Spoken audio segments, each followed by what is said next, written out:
I'm Craig Kenneth, a relationship coach and a psychotherapist. Every relationship is different, and every breakup is different. Work with me, and you'll get professional help on your situation. Just click on the link in the description below, or go to my website, askcraig.net.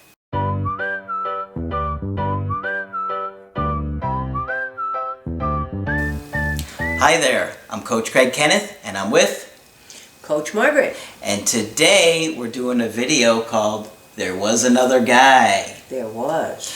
Well, oftentimes when you're dating somebody, there's somebody in the background, and sometimes they're upfront about it. And sometimes not.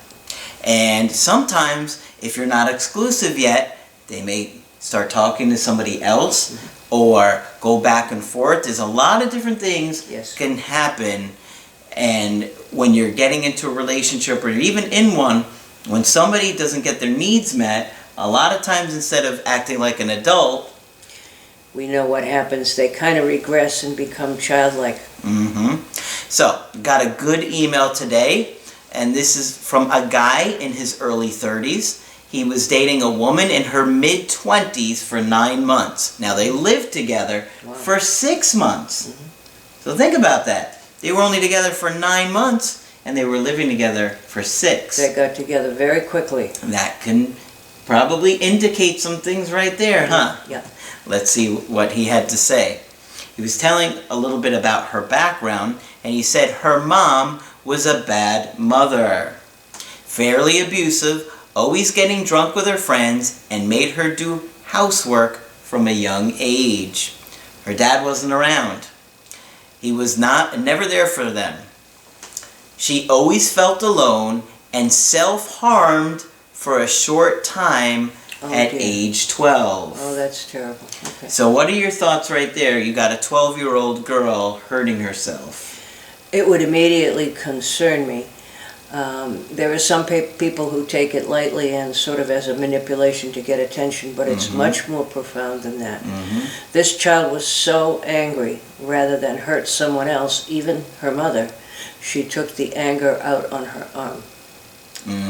And it's also often, although I'm still saying it's not a manipulation, it's a way for 12 and 13-year-old girls to give a signal to the grown-ups around them that something is very, very wrong. And you can't take that lightly. No, you cannot. Okay, so he's telling me a little bit about the breakup. And he said she seemed down about it. She was fairly quiet and reserved. She kept saying her head was hurting. I bet it was. She was suffering from anxiety. She was keeping her distance.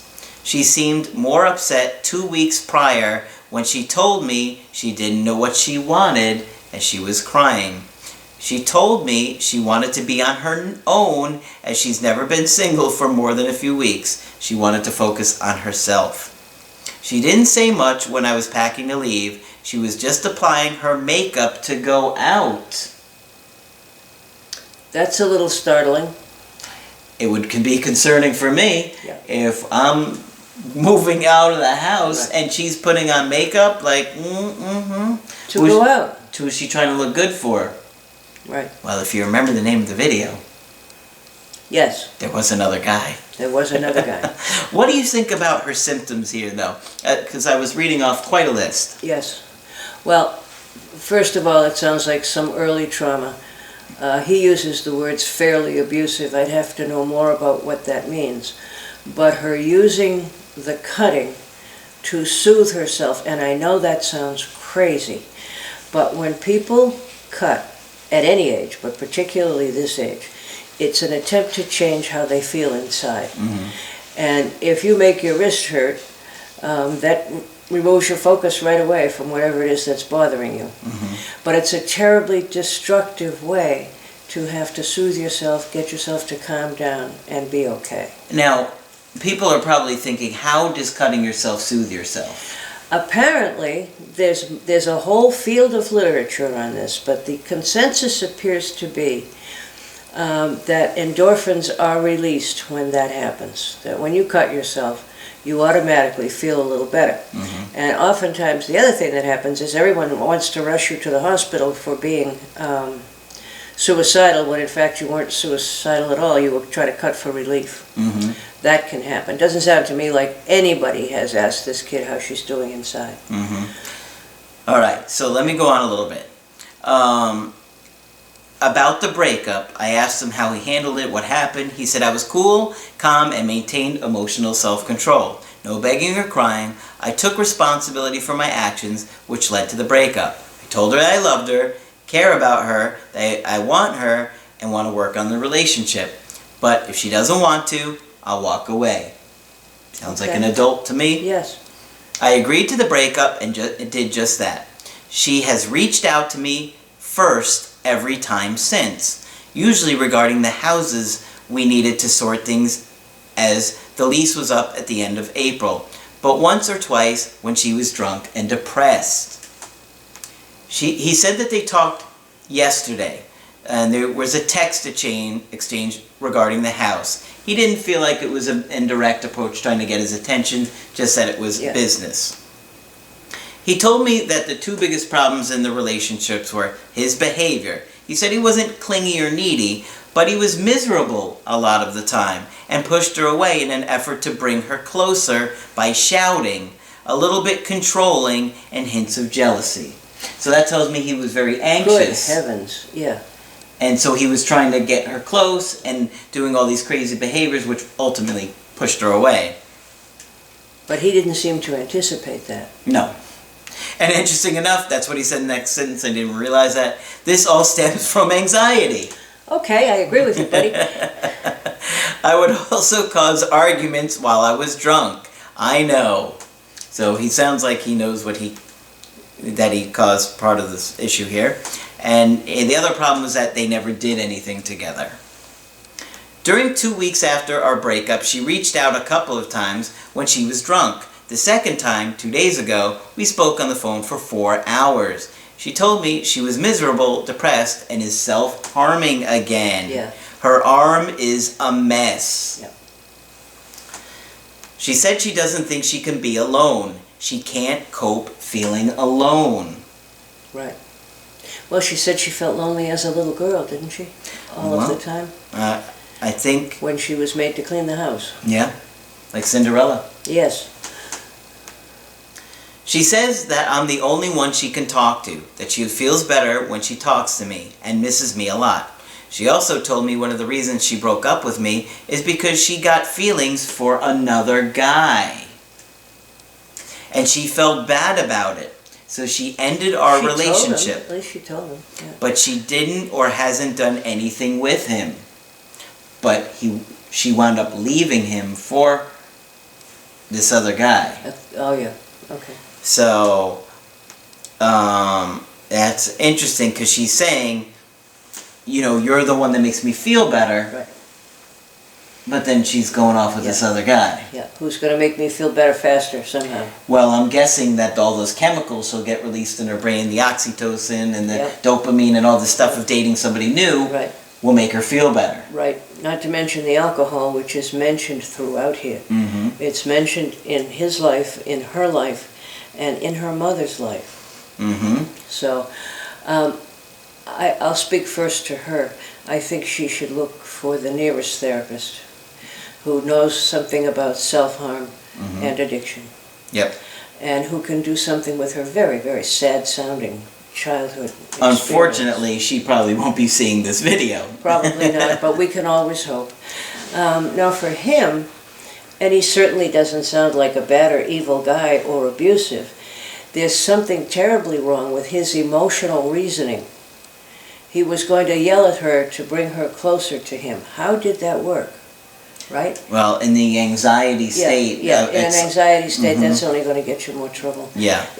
Honestly, my advice to both of them would be see somebody as soon as you can. Yeah, this is a serious case. Yeah, really, this is a serious case. It could be life-threatening for her. I don't know him as well, but it could be life-threatening for her. We got a little bit more here. Yeah. She said she thinks about me every day and has to refrain from contacting me, that she doesn't want to lead me on, because we're just not right for each other. I told her I care about her, but I'm not going to be her therapist or backup to some other guy. I would agree.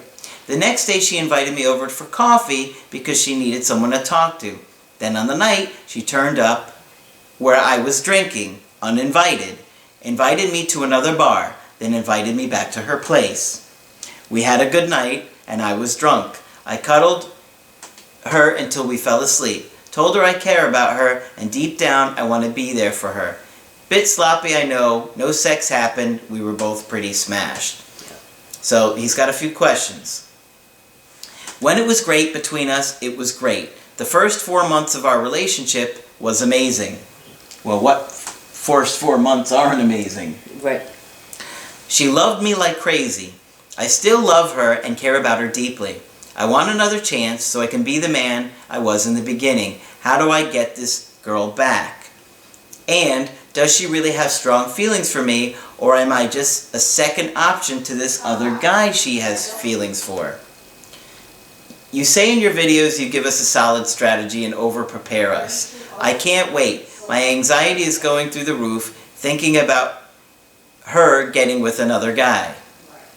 So my thoughts on this situation are, this guy needs to have some respect for himself, and he cannot have the attitude of, I'm desperate to get her back, because he's moving out of the house and she's putting on makeup to go on a date with this other guy. Right. She has no thoughts of how her behavior is affecting him, and she's just, me, I don't feel good, make me feel better. Right. And I feel like she's using the new guy to make her feel better, and she uses him when the new guy isn't working. So to me, I think she's pretty selfish here. Well, I think unfortunately that's the outcome of this. I think she feels desperate inside to make herself feel less anxious and less in pain. Mm-hmm. And I don't think she means to use him. I think she cares about him.